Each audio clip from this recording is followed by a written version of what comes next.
Your fuchsias are looking sad. Now's the time to cut them back for the autumn.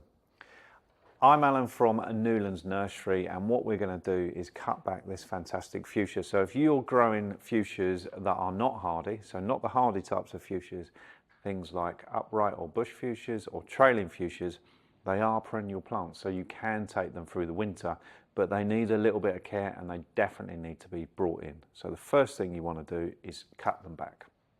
So what I want to do is cut back, so I'm leaving a little bit of fresh growth here, but reducing the plant by around about half. So I'm going to go just above a break like that with a nice sharp pair of secateurs.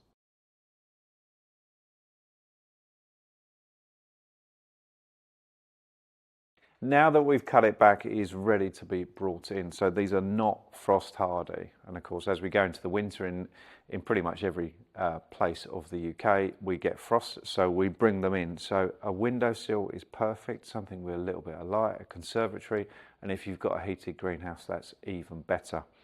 Reduce the amount you water it, so keep it on the drier side.